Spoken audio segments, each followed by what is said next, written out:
Comment devenir libre financièrement et ne pas perdre sa vie à la gagner? Je suis Guillaume, cofondateur avec mon associé Christophe de la newsletter Ataraxia. La mission d'Ataraxia est d'aider un maximum de personnes à atteindre la liberté financière grâce à l'investissement, notamment immobilier. Nous avons lancé le podcast Au coin du feu pour partager les discussions que nous avons entre nous. Si vous souhaitez accélérer sur le chemin de la liberté financière, bienvenue avec nous au coin du feu. Est-ce que dans ta vie, tu as eu des mentors, des personnes qui t'ont inspiré et que tu as cherché à copier? Alors non, mais en fait ce que j'ai fait c'est que j'ai jamais rencontré une personne où je me suis dit voilà je veux être comme cette personne ou cette personne m'a vraiment on va dire pris sous son aile. En revanche j'ai souvent pris des éléments chez des gens à droite à gauche et ce qui est intéressant c'est que ça peut aussi être des personnages fictifs, des personnages de films, de romans, de prendre des éléments et de dire voilà ça c'est bien chez cette personne et d'essayer de m'approcher le plus de ça. Et sinon, comme une personne que j'ai vraiment rencontrée et qui a eu une vraie influence sur moi, c'était il y a des années. C'était aux États-Unis. J'ai échangé avec un investisseur qui avait 60 millions de dollars d'immobilier, sachant que ce n'était pas son métier. C'était en fait, il était chef d'entreprise, mais c'était pas non plus, il n'avait pas une multinationale qui faisait des milliards. Et en fait, il avait travaillé toute sa vie et il avait développé son patrimoine immobilier à côté. Et quand je lui ai parlé, il était plus ou moins retraité, mais c'était son patrimoine, il avait encore son entreprise, mais il ne travaillait plus vraiment dedans. Et son patrimoine immobilier, donc de 60 millions de dollars, c'était quelque part un à côté. C'était pas son actif principal. Et j'avoue que là, ça m'a quand même mis une claque parce que c'était la première fois. Alors je savais qu'il y avait des gens qui avaient des dizaines, des centaines ou des milliards en immobilier. Mais pour moi, c'était devenu leur métier. Et de voir quelqu'un qui avait réussi à développer à côté de son job, entre guillemets, un patrimoine aussi énorme, ça m'avait vraiment mis une claque. Et c'est quelque chose justement que beaucoup de gens ne comprennent pas. C'est la puissance de ce qu'on peut développer en immobilier à côté de son travail. Et il y a beaucoup de chefs d'entreprise, par exemple, qui ne le comprennent pas et qui sont le nez dans le guidon dans leur entreprise, qui gagnent de l'argent, mais en fait, ils ne se rendent pas compte que grâce à cet argent, ils pourraient lever de la dette pour se construire un vrai patrimoine immobilier. Mais comme l'immobilier, ça peut être un peu lent, et quand on gagne beaucoup, ça représente des sommes qui sont faibles, on va dire. Puisque quelqu'un qui réussit à gagner par exemple 10 000 € par mois avec son entreprise, si on lui dit voilà, tu achètes un appartement, il sera loué 600 € par mois, tu vas rembourser 400 € à la banque, il va se dire voilà, je ne vais pas perdre mon temps avec ça. Mais en fait, petit à petit, ça construit quelque chose d'énorme, tu le sais mieux que personne. Mais voilà, cette personne-là, c'était pas un mentor, mais ça m'a vraiment débloqué quelque chose où je me suis dit ah oui, c'est vraiment, vraiment incroyable. Et toi, est-ce que tu en as eu ? Alors moi, c'est un peu pareil. J'ai pas une personne que je citerai comme ça, mais j'aime bien m'inspirer de beaucoup de personnes différentes qui ont réussi dans certains domaines de la vie. Si je commence par l'immobilier, j'ai eu un déclic au tout début, quand j'avais 2 appartements, qui s'était fait de façon assez compliquée. C'était assez long au début. Et j'ai rencontré une personne qui était éboueur à qui j'ai acheté un immeuble. C'était mon premier immeuble.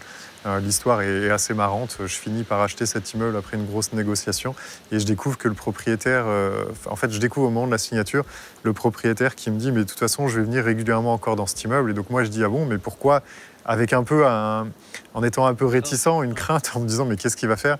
Il me dit oui, je suis éboueur à la ville et donc c'est moi qui vais venir sortir les poubelles chaque jour de l'immeuble. Et donc je suis choqué quand il me dit ça. Parce qu'à l'époque, dans ton mindset, tu te disais que tu voyais le propriétaire de l'immeuble comme quelqu'un de nanti, de riche, parce que c'était au tout début de mon parcours immobilier. Et donc cette personne, elle m'a vraiment débloqué le fait, il avait 30 ou 40 biens.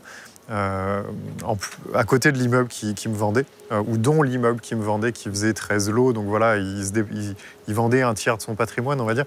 Mais ça m'a permis vraiment de me rendre compte que des personnes complètement lambda pouvaient construire des patrimoines assez importants. Il ne faut pas nécessairement gagner des fortunes. Non, complètement. Il avait fait quelques bonnes opérations, quelques bonnes rénovations, il était plutôt manuel, il avait gagné un peu d'argent, et puis il avait reproduit cette opération plusieurs fois. Et donc il s'était créé un patrimoine assez intéressant. J'en ai rencontré un deuxième un petit peu plus tard qui avait un peu plus de 100 biens. Et donc à l'époque, ça a été, je me suis dit, ah voilà, c'est possible d'avoir 100 biens. Il devait avoir une soixantaine d'années. Le premier dont je vous ai parlé avait peut-être 55 ans. Et donc, c'était mon objectif. Et je me suis dit, tiens, voilà, j'aimerais bien pouvoir, à la retraite, avoir une centaine de biens. Et finalement, c'est arrivé beaucoup plus vite que ce que j'aurais cru à l'époque. C'est ce qui est intéressant avec l'immobilier. Donc ça, c'est sur la partie immobilier. D'un point de vue personnel, en fait, j'aime bien faire comme toi, prendre des modèles à droite, à gauche de choses qui me plaisent. Et plutôt qu'un mentor, en fait, j'ai découvert ça, je sais plus quand, je sais plus qui m'a parlé de ça. J'aime bien faire, et en fait je le fais tous les matins, j'aime bien faire une sorte de réunion avec des personnes, une réunion fictive dans ma tête, avec des personnes qui sont des gens qui m'inspirent pour un côté de leur vie. Et donc tous les matins, j'ai une réunion avec 5 personnes autour d'une table et je leur pose un certain nombre de questions sur des choses que j'ai envie de faire. Et en fait, je leur pose des questions dans le but de savoir comment ils géreraient cette situation et donc dans le but de me projeter dans cette situation et de l'avoir vécue à l'avance et d'avoir eu un peu des avis différents. Et donc, je ne vais pas dire qui sont les gens autour de cette table-là, parce que ça n'aurait aucun intérêt. Chacun doit créer sa propre équipe, entre guillemets. Mais il y a des gens qui sont plus des gens orientés business, des gens qui sont plus orientés développement personnel ou spirituel.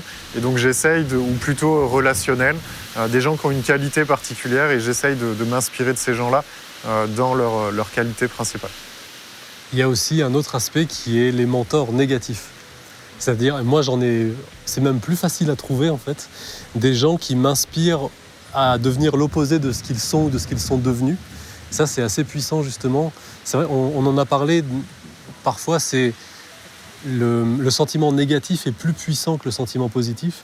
Et là, on peut s'en servir justement en disant « Ok, je vois cette personne, je veux absolument pas devenir comme elle. » Et c'est souvent des gens qui ont bien réussi justement. Et de voir les défauts qui se développent avec cette réussite et de s'en éloigner le plus possible. Je ne sais pas si tu as la même chose. Si, complètement.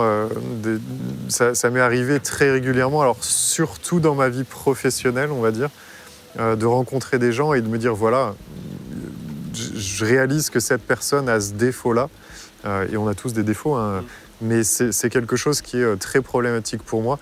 Et le fait d'en prendre conscience permet de conscientiser qu'on veut faire les choses différemment et donc d'ancrer ça. Et effectivement, c'est quelque chose, le négatif, on l'a déjà dit plusieurs fois, le négatif est plus puissant que le positif. Et donc effectivement, le côté mentor négatif est assez intéressant de se dire, voilà, je veux absolument pas faire les choses de cette façon-là. Et un dernier point sur ce thème, c'est tu parlais de cette personne qui t'avait inspiré parce qu'elle avait 100 lots, alors qu'aujourd'hui, tu en as plus de 200. C'est allé beaucoup plus vite que ce que tu imaginais. C'est que souvent, en fait, quand on voit que ça a déjà été fait, ça nous débloque tellement qu'on le fait beaucoup plus vite que ce que justement la personne qui nous a inspiré a mis comme temps pour accomplir la chose. Complètement. Moi, à l'époque, quand je regardais ces deux personnes-là, je pensais jamais que j'arriverais à faire ce qu'ils avaient fait. Donc en fait, ils ont débloqué ça dans mon cerveau. En sport, c'est la même chose. Les premières personnes qui ont couru le 100 mètres en moins de 10 secondes ont débloqué ça pour d'autres. Le marathon en moins de 2 heures qui vient d'être fait. Voilà, c'est tout des choses qui enlèvent une limite dans notre cerveau qu'on s'était imposé. Et en fait, ça devient banal. Et en fait, on s'aperçoit que il y a toujours quelqu'un qui est plus avancé que nous et il y a toujours quelqu'un qui peut nous débloquer. Aujourd'hui, d'entendre que j'ai 200 appartements, pour certaines personnes, ça paraît énorme. Mais si je regarde d'autres personnes, il y a des personnes qui ont aujourd'hui des milliers, des dizaines de milliers, des centaines de milliers d'appartements. Et donc, je suis à des années-lumière de ces personnes-là. Et de savoir qu'ils l'ont fait. Alors, je ne suis pas en contact. Le contact direct, pour moi, est important. Si j'étais en contact direct avec ces personnes-là, je pourrais peut-être me dire, voilà, c'est possible. Et donc, ce sera l'étape suivante. Ce n'est pas forcément une volonté. Sur la partie immobilier, j'ai plutôt des envies autres aujourd'hui. Mais effectivement, le fait de voir que quelqu'un a fait quelque chose qu'on aimerait dans ses plus grands rêves accomplir, ça rend la chose possible. Donc toi, tu as acheté 230 appartements en 5-6 ans. Probablement qu'il y a aujourd'hui une personne qui nous écoute, qui n'a pas d'immobilier ou presque pas, et qui fera mieux en moins de temps parce que tu lui auras servi de mentor, et ça, c'est génial. C'est génial de pouvoir faire ça. de pouvoir montrer aux gens qu'il y a autre chose qui est possible et de leur montrer qu'on peut aller dans cette direction-là. De débloquer provoquer le déclic en fait. Et ensuite, quand on voit que c'est possible, pour les records sportifs, comme tu disais, une fois qu'il y en a un qui l'a fait, dans l'année qui suit, en général, il y en a 5, 6, 7 qui arrivent, alors que ça faisait 20, 30 ans que personne n'y arrivait. Et c'est pour ça que tous les sportifs de haut niveau ont des préparateurs mentaux, etc. Ça paraît un peu du vent, mais en réalité, il y a tellement de choses qui sont liées à ce qui se passe dans la tête, et ça change tout. Complètement. On fera sûrement un épisode sur le fonctionnement du cerveau et de voir un peu comment on peut l'influencer et comment notre inconscient nous influence dans beaucoup de décisions. Mais c'est un petit peu ce qu'on est en train de dire là. Une fois que notre inconscient a compris que c'était possible d'avoir 10 appartements, puis 100, puis 200 appartements, et ben, la case qui clignotait comme étant impossible, d'un coup, elle se met en mode possible. Et du coup, on se met à découvrir plein d'opportunités qu'on ne voyait pas avant. C'est un peu le même principe. Je ne sais pas comment ça s'appelle en psychologie, mais je suis sûr que vous l'avez tous déjà expérimenté. Vous commencez à vous intéresser à une voiture ou une voiture d'une certaine couleur ou un modèle ou quelque chose comme ça. Et avant, cette voiture, vous la voyez nulle part. Et maintenant, à partir du moment où vous y intéressez, quand vous êtes sur l'autoroute, vous la voyez partout. Ce n'est pas parce qu'il y en a plus, c'est juste que dans votre cerveau, vous avez quelque chose qui s'est allumé et qui fait que vous reconnaissez ça. Et un dernier point, c'est que quand on parle justement de déclic et d'être inspiré, ce que j'aime faire, c'est quand je me fixe un objectif, parfois je me dis, ok, et si en fait je le multipliais par 10 ? Et c'est marrant de voir à quel point, alors c'est pas possible de faire x10 en faisant la même chose, il faut penser différemment. Et c'est assez intéressant de se dire, par exemple, de dire, ok, je veux acheter 10 appartements. Mais en fait, non, est-ce que je pourrais en acheter 100 ? Et là, on est obligé de trouver des solutions et souvent, on se rend compte que c'est pas impossible. J'espère que cet épisode vous a plu. Si c'est le cas, n'hésitez pas à nous laisser un encouragement, une note ou un commentaire en fonction de la plateforme sur laquelle vous êtes. Et si ça n'est pas déjà fait, rejoignez notre newsletter Ataraxia, les informations se trouvent en description.